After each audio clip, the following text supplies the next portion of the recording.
Glória a Jesus. Vocês estão preparados aí? Sim ou não? Porque eu não sei vocês, mas eu já posso ver uma grande onda vindo em nossa direção. Uma onda do Espírito Santo que em pouco tempo vai pegar você de jeito. Olha para a pessoa que está do seu lado então e fala para ela: você está preparado? Se não tiver, se prepare, porque essa onda está pertinho. Isso. Diante de um tema, feridas que geram cura, eu não vim aqui nessa noite para fazer você chorar.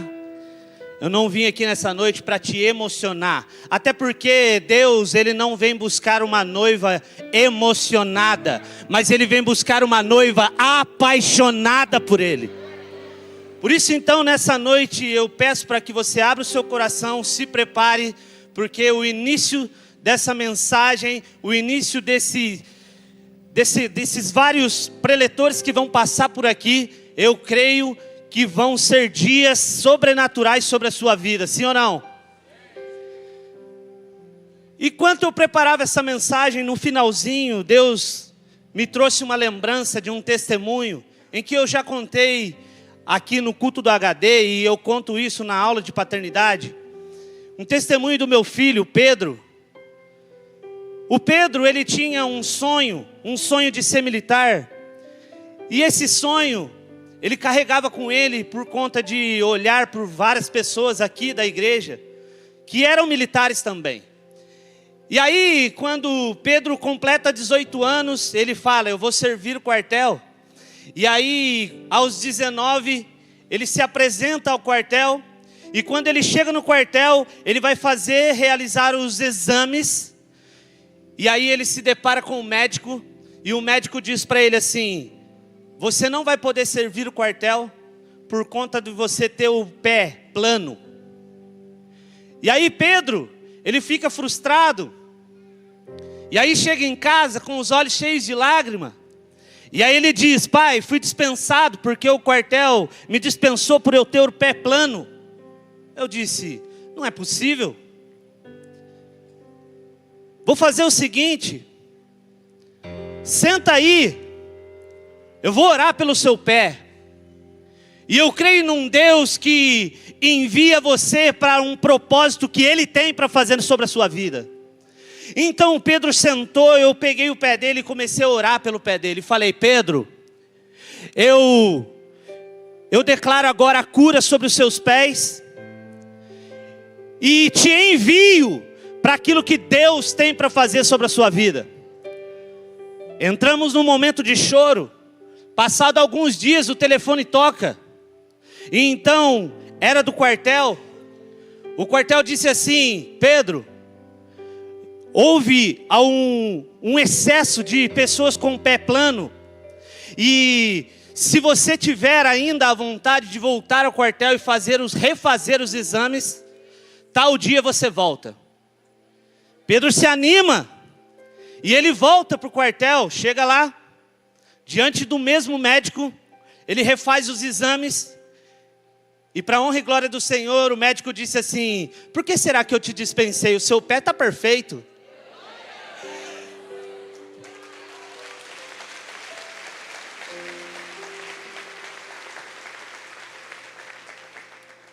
Então eu creio que Deus fez com que a ferida do Pedro se tornasse talvez uma possibilidade de eu gerar uma cura sobre a vida dele. Então o que acontece? Muitas pessoas nos dias de hoje talvez estão com falta de fé. E aí quando recebe um diagnóstico de que não tem mais jeito, não vai dar mais certo, aí acaba desistindo. Mas Deus, quando Ele decreta um propósito sobre a sua vida, não tem ninguém e nada para impedir aquilo que vai acontecer.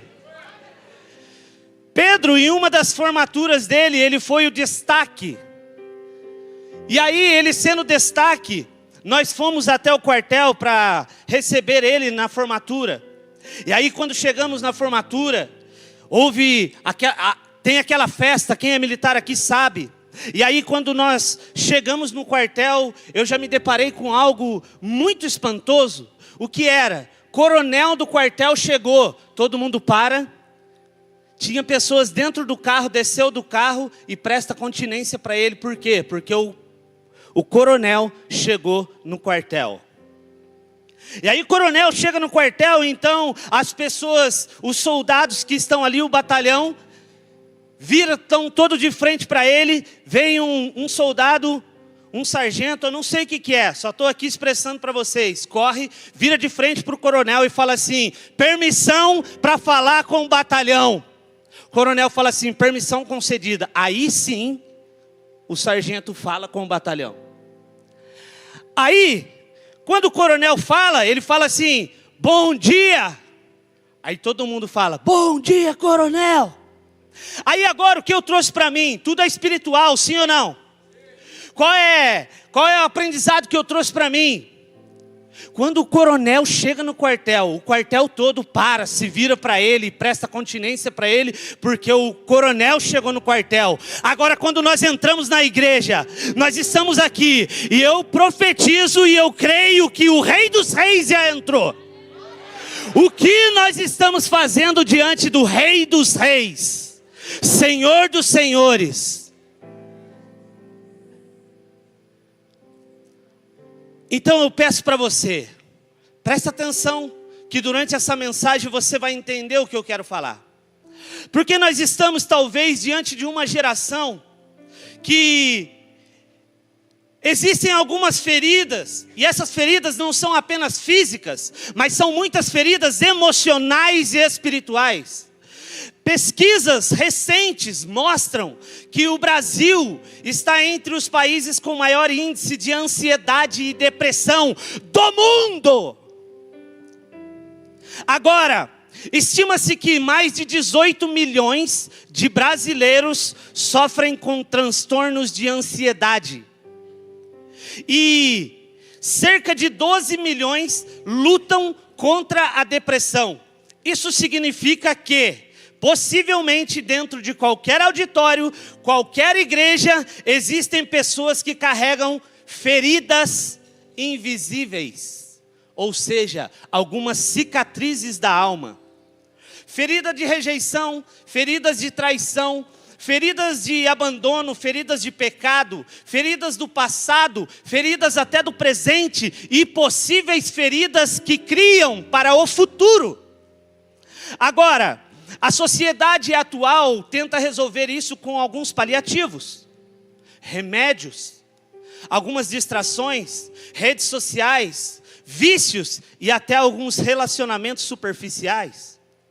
Agora, isso acabou virando até o hype dessa geração. Sabe o que é isso? Virou modinha. Qual é o remédio que você toma? Qual é o psicólogo que você passa? Eu não estou falando mal de psicólogo nenhum. Pelo contrário, nós temos um Deus que Ele supre todas as suas vontades, todas as suas necessidades, e aquilo que você precisa, se você correr para os pés dEle, eu creio que você larga esse remédio hoje, eu creio que você larga essa ansiedade hoje, eu creio que você larga essa depressão hoje, eu creio que aquele quarto escuro você vai acabar acendendo a luz, porque chega de quarto, aquela gilete que você usa para se cortar, você vai pegar a caixinha e vai jogar fora, em nome de Jesus. Nenhum desses prazeres e dessas distrações que as pessoas procuram não toca a raiz do problema. Que raiz é essa? A ferida do coração humano causada pelo pecado. Agora, e é justamente nesse ponto que entra a mensagem poderosa da cruz.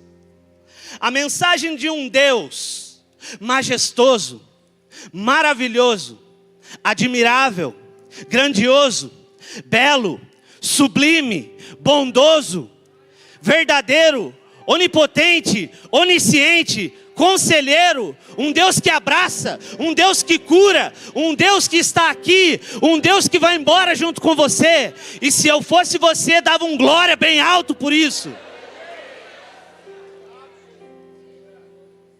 E para eu começar a mensagem, abra a palavra em Isaías 53.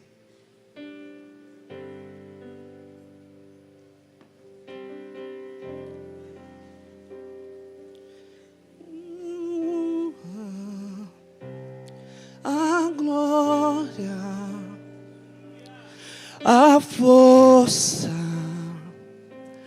e o poder ao Rei Jesus,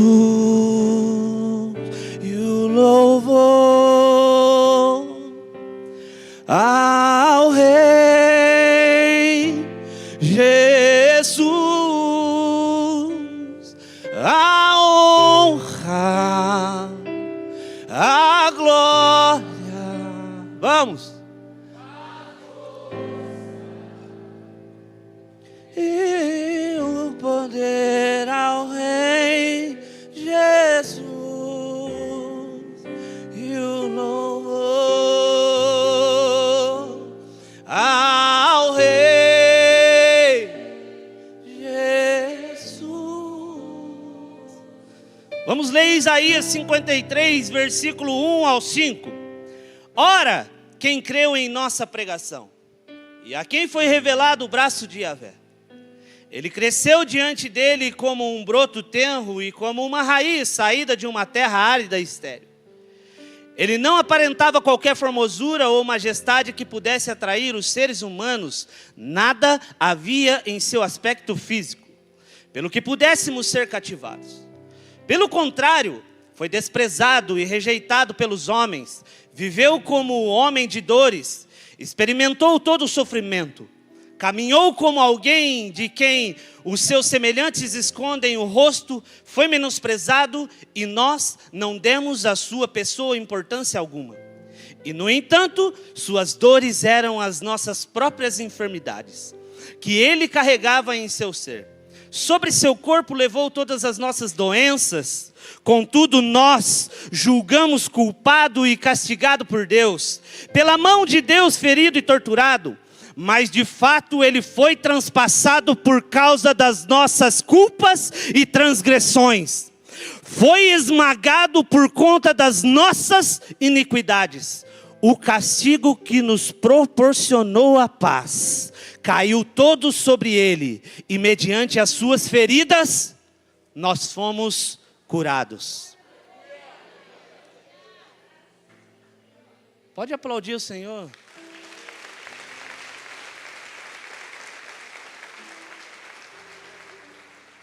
O profeta Isaías aqui, centenas de anos antes de Cristo, declarou uma verdade eterna que atravessou os séculos e continua atual para nós até os dias de hoje. Esse texto de Isaías nos mostra que as feridas de Jesus transformaram na nossa cura. Onde havia dor, ele trouxe a esperança. Onde havia condenação, ele trouxe o perdão. Onde havia morte, ele trouxe a vida. O profeta Isaías viveu cerca de 700 anos antes de Cristo. E, inspirado por Deus, falou sobre alguém que viria como um servo do Senhor. Esse servo não seria um rei glorioso aos olhos humanos, mas alguém humilde, desprezado.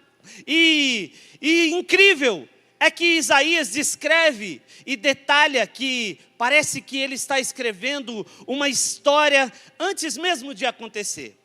Isaías recebe uma revelação do que aconteceria 700 anos depois, desde o nascimento do Messias até a morte de Jesus.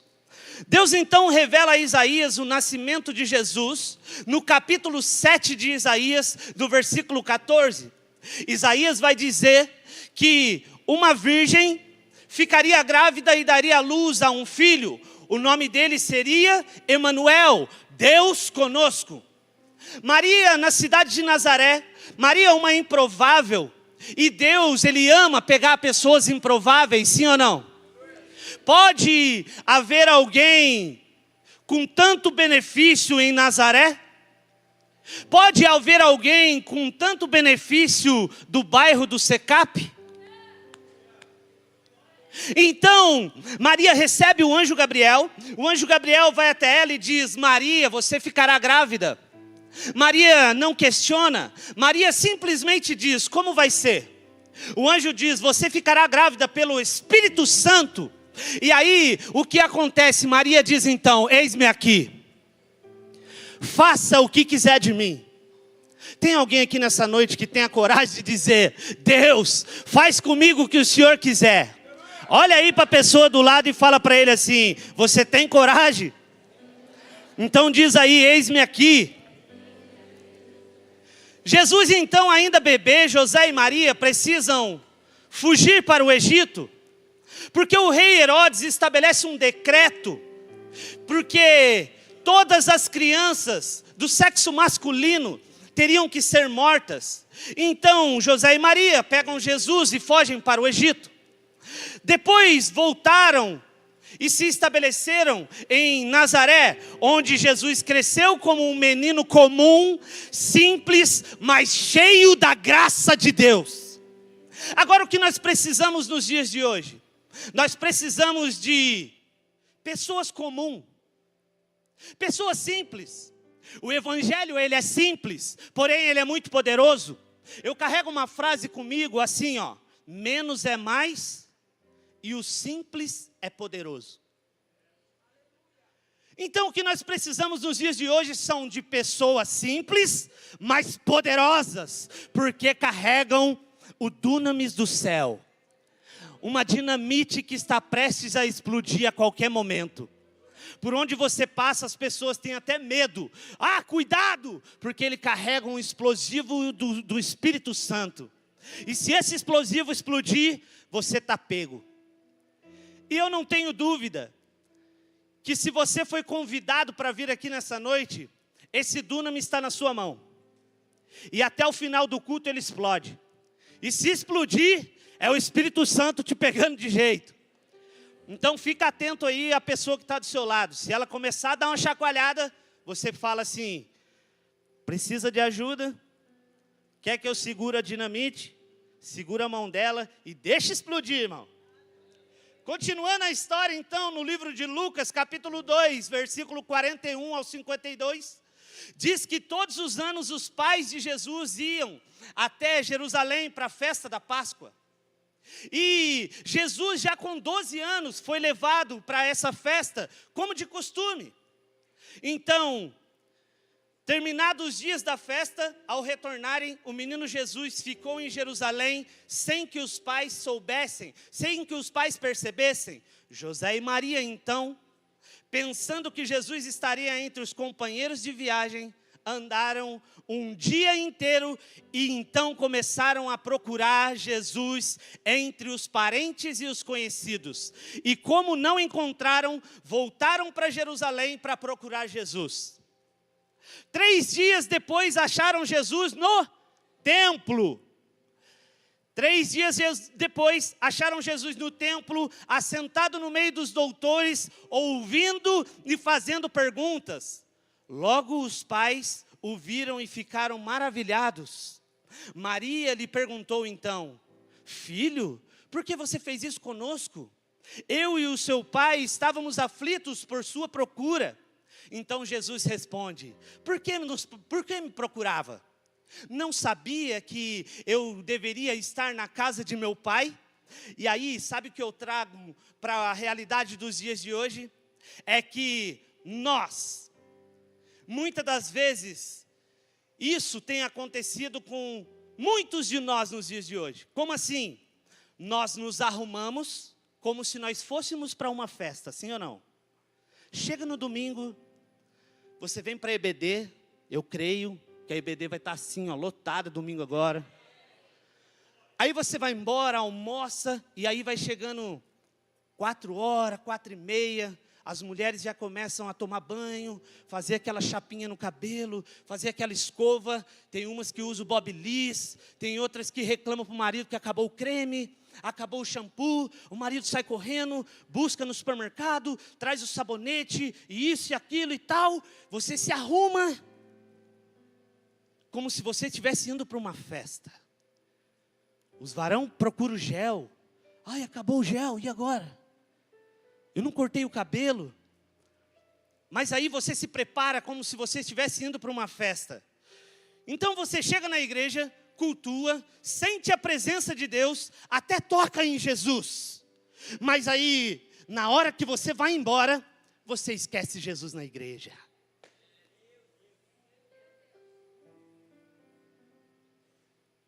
Esse Jesus está aqui hoje. Talvez alguém que veio no domingo esqueceu ele aqui. Mas você tem a oportunidade de levar ele para sua casa hoje. A história diz então que Jesus retorna com seus pais para Nazaré e crescia em estatura e sabedoria. Aos 30 anos, Jesus foi batizado por João Batista no Rio Jordão. Aquele que foi o precursor da vinda de Jesus, o precursor de quem traria um grande avivamento e que seria lembrado eternamente. Jesus, depois de batizado, ao sair da água, a Bíblia diz que o céu se abriu. E descendo sobre ele o Espírito de Deus, em forma de uma pomba, e uma voz dizia: este é o meu Filho amado, em quem eu me agrado. Eu estou aqui nessa noite e eu creio, os céus já estão abertos. E eu, como boca de Deus aqui nessa noite, digo para você: você é filho amado, em quem Deus se agrada.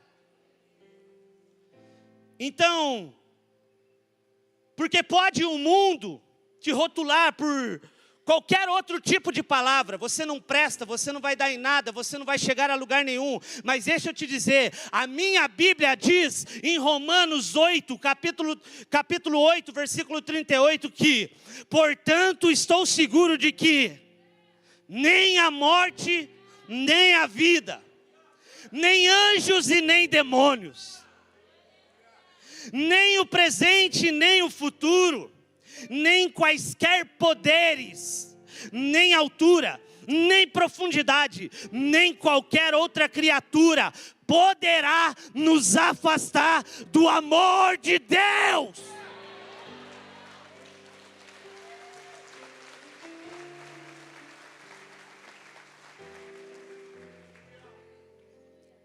Após então Jesus ser batizado, o Espírito de Deus levou ele para o deserto para ser tentado por Satanás.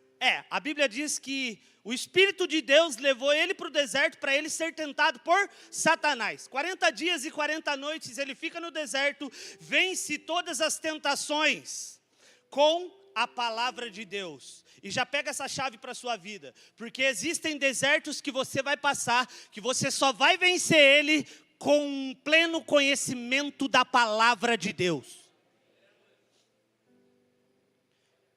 A partir daí, então, aos 30 anos, Jesus inicia seu ministério. Começou a pregar o reino de Deus.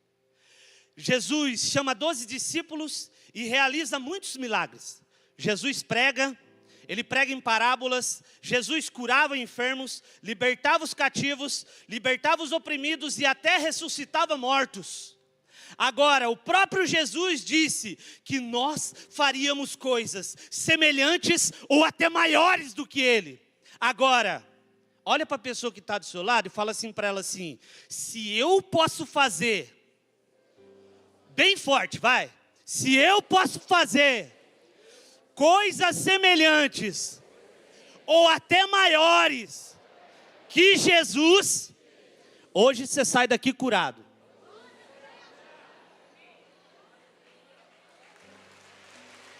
Oh, Jesus!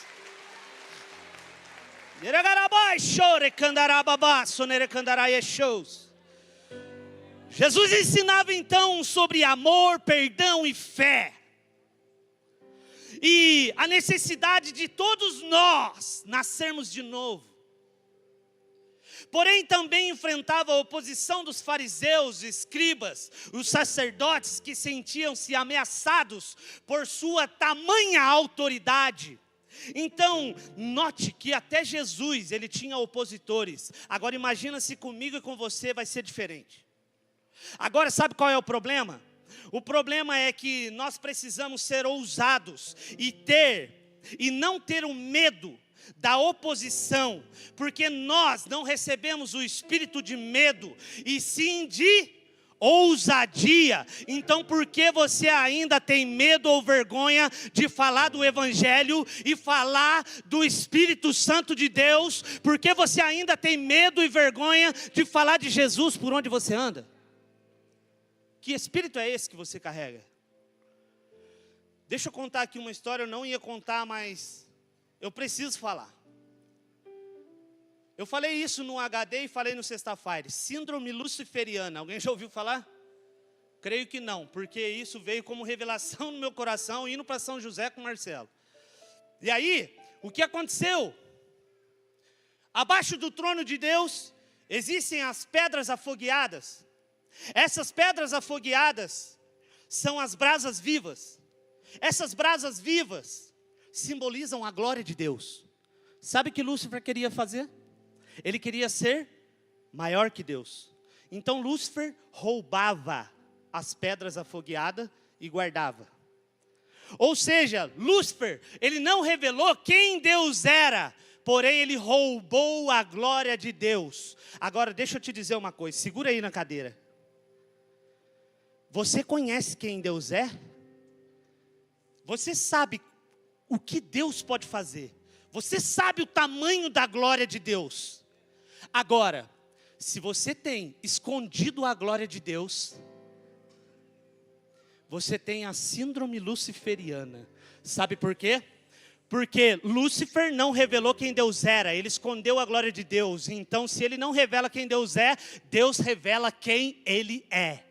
Expulsou ele do céu. Agora traz para você, ó. Se você não revela quem Deus é, um dia fica tranquilo, porque Deus vai revelar quem você é.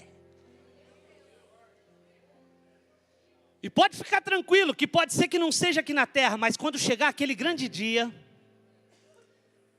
a trombeta toca, você chega nos céus e então o livro é aberto. Aí é a revelação clara de quem você foi aqui na terra.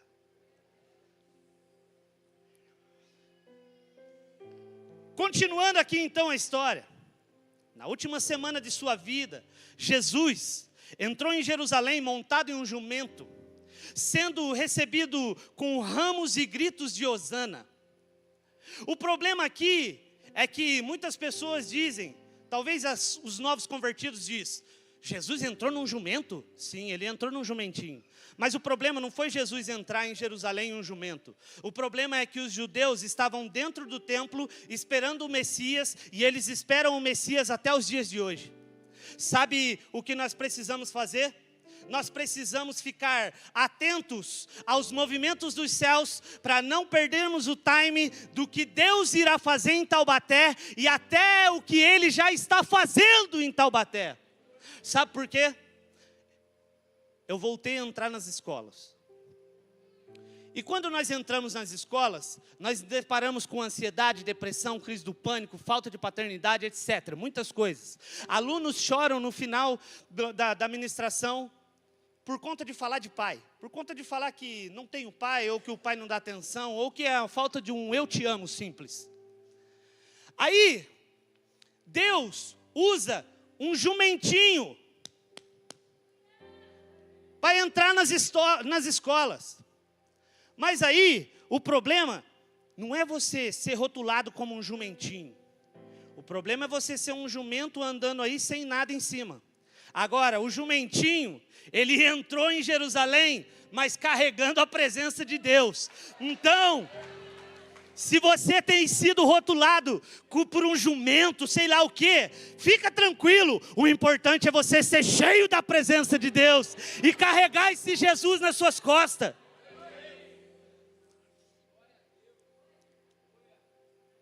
Jesus então ele cumpre o que foi enviado para fazer. João 3,16. Porque Deus amou o mundo de tal maneira que deu seu Filho unigênito, para que todo aquele que nele crê não pereça, mas tenha a vida eterna. Por amor a mim e a você, Jesus se entregou e morreu em uma cruz. É como se Jesus nos visse em uma vitrine de loja e ele ficasse apaixonado por nós. E então, Jesus simplesmente pega eu e você, vai em direção ao caixa, e aí ele saca a etiqueta e descobre qual é o valor. O valor que está escrito na etiqueta é a cruz. E aí Jesus nem pensou, ele pagou logo o preço.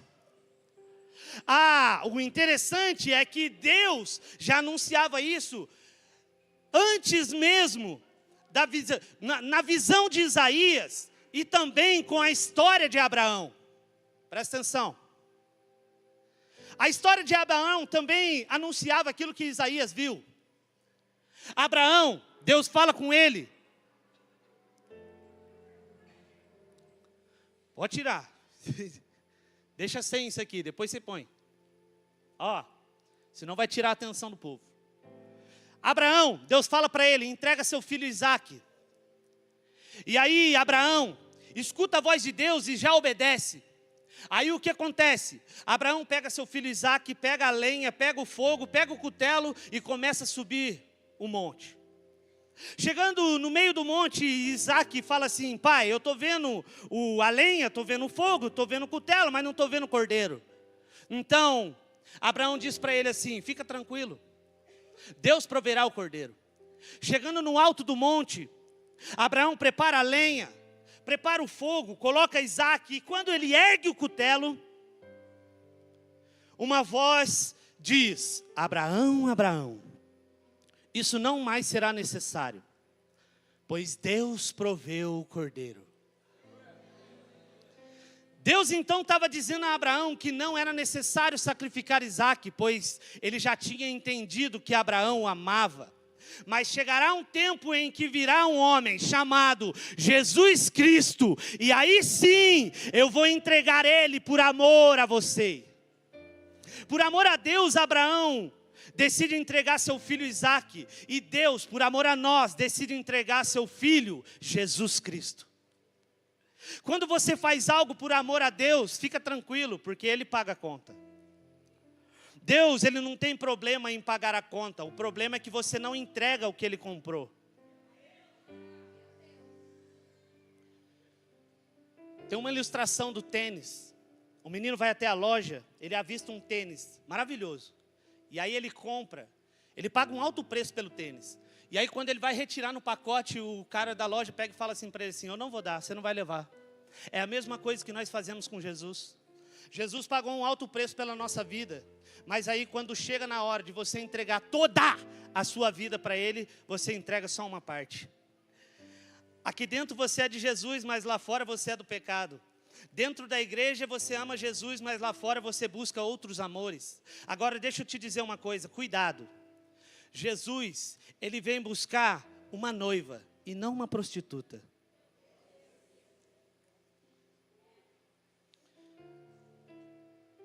Presta atenção. Começa então o processo da crucificação, pagamento pela sua e pela minha vida. Lucas 22, Jesus, como de costume, chama os discípulos e vai até o Monte das Oliveiras. Chegando lá, Jesus diz aos discípulos: orem para que não caiam em tentação. Jesus se afasta delas e começa a orar: Pai, se queres, afasta de mim esse cálice, entretanto, não seja feito a minha vontade, mas que seja feita a sua vontade. Apareceu então um anjo do céu que o encorajava. Por quê? Porque quando você entra em oração, a sua oração sobe, mas um anjo desce. E em grande agonia, Jesus orava e suava gotas de sangue caindo sobre a terra. Mas as gotas de sangue não era medo da cruz. Não era porque Jesus estava com medo da cruz. Porque Jesus sabia que todos os pecados da humanidade iriam cair sobre ele. Mas com isso ele não tornaria um pecador. Ele tornaria o pecado. Então, como assim? Todos os pecados cairiam sobre ele. O pecado do matador, o pecado do traficante, o pecado do ladrão, o pecado do adúltero, o pecado do homossexual, o pecado da lascívia, mentira. E por não ter praticado, não é por ele ter praticado essas coisas, mas ele se fez o pecado. Seja sincero. E diz aqui para mim, alguém já se lamentou por dias por ter pecado ou errado, dizendo: Deus, por que eu fiz isso com o Senhor? Sim ou não? Sim. Mas aí a nossa natureza, nossa carne é mal. E mesmo assim nós choramos e lamentamos por algo que fazemos de errado. Imagina então um homem que não tinha pecado, que ele nunca roubou, nunca traiu a sua esposa, mas ele não se casou.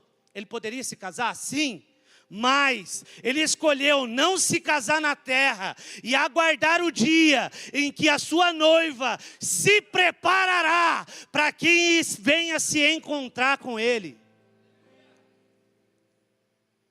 Isaías então 59, versículo 2 vai dizer que a única coisa que nos afasta de Deus é o pecado. Jesus fica profundamente angustiado porque seria a primeira vez na história da humanidade, desde a fundação do mundo, que Jesus seria desligado do Pai. Que amor é esse? Porque quem é filho não quer ficar separado do Pai. Mas logo mais à frente, Jesus é traído por Judas, seu amigo, e com isso, Jesus é preso. O interessante é que tem muita gente dizendo nos dias de hoje que é amigo de Jesus, mas na primeira oportunidade trai ele por poucas coisas. Nós conhecemos o processo então. Levam Jesus até Pilatos.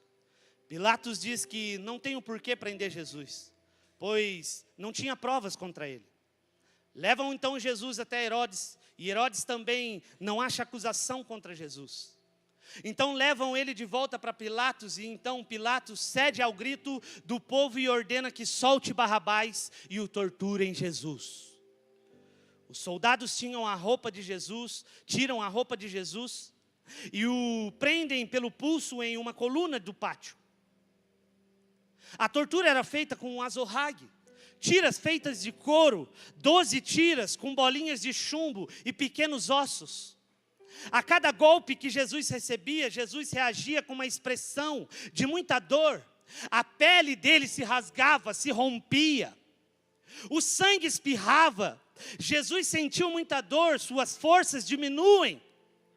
O suor toma conta do seu rosto. O calafrio toma conta das suas costas, e se ele não estivesse preso no alto, pelos pulsos, cairia em uma poça de sangue. Como se já não bastasse colocar uma coroa de espinho na cabeça de Jesus. Os espinhos penetravam no couro cabeludo, fazendo sangrar muito. Então Pilatos, depois de ter mostrado aquele homem dilacerado para a multidão, Pilatos então entrega Jesus para a crucificação. Colocaram sobre os ombros de Jesus uma cruz que pesava cerca de 50 quilos. Jesus caminhava com os pés, um após o outro. E ele passava por umas ruas de terreno irregular, cheio de pedregulho, por cerca de aproximadamente 600 metros. Então, frequentemente Jesus caía de joelho. E, chegando no destino, o Calvário, Jesus é deitado de costa sobre uma cruz e com uma broca é feito um furo na madeira para facilitar a penetração dos pregos no pulso. Os soldados pegam então os pregos, que eram longos e pontudos e quadrados, apoiam um prego e com um golpe certeiro de martelo, pregam Jesus sobre o madeiro. Jesus já sem ar, com a face toda coberta de suor e sangue, o que acontece? Lamentavelmente, com um esforço sobrenatural, Jesus diz: Pai, perdoe-os, pois eles não sabem o que fazem. Pouco tempo depois o céu escurece, o sol se esconde e de repente a temperatura diminui. Era 3 horas da tarde. E depois de mais ou menos 3 horas de tortura, todas as suas dores, sedes, cãibras, asfixias, lhe arrancaram um lamento: meu Deus,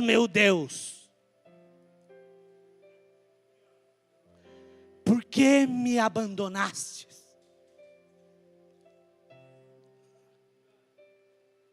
Jesus grita então: Tetelestai, está consumado.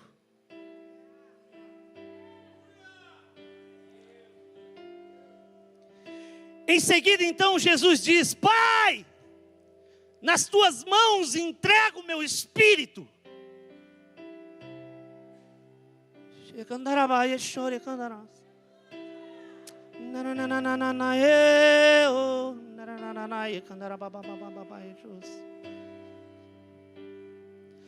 Então Jesus morre em meu e no seu lugar.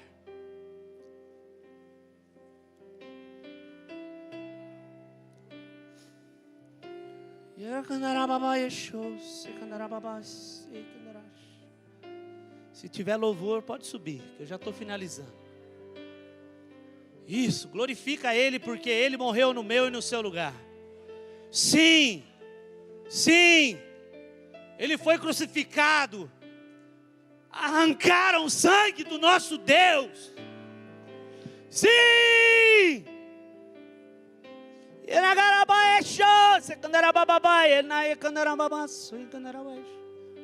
Sim, Jesus.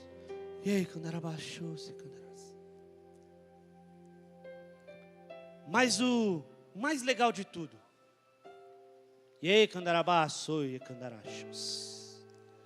no livro de João, capítulo 19, versículo 34, vai dizer que no momento da crucificação, após Jesus já estar morto, um soldado romano perfura o lado dele. João, ao registrar isso, destaca que do lado de Jesus saiu sangue e água. O sangue aponta para a redenção, perdão, a purificação dos nossos pecados. Isso está escrito em Hebreus, capítulo 9, versículo 22, Efésios 1, 7.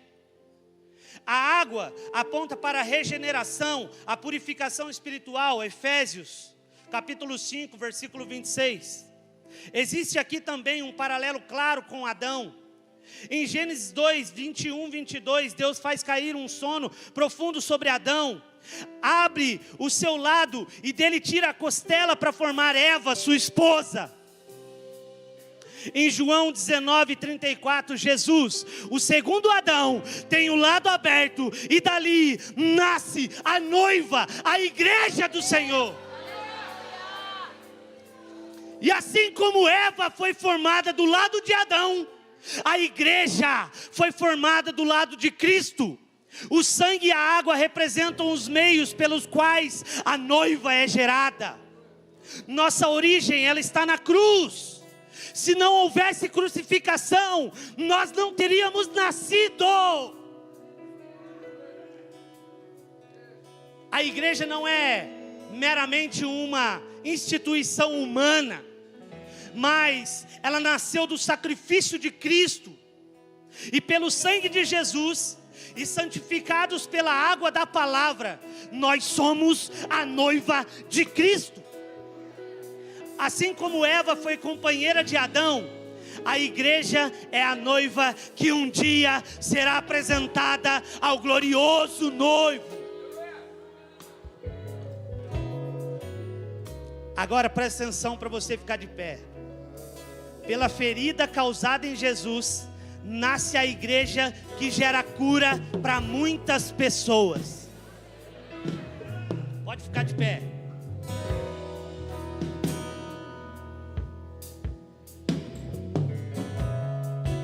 Jesus, ele pagou um alto preço por nós, morreu no meu e no seu lugar. Mas eu tenho uma boa notícia para você. E eu quero ver você dar um salto bem alto aí na sua cadeira. Um glória que nunca saiu de dentro de você. Com a morte de Jesus, o véu se rasgou. E no terceiro dia, Ele ressuscitou.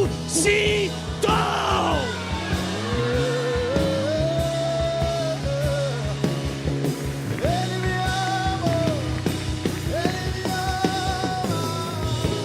E pelas suas pisaduras nós fomos sarados. Cristo vive, Ele vive, e Ele está aqui nessa noite.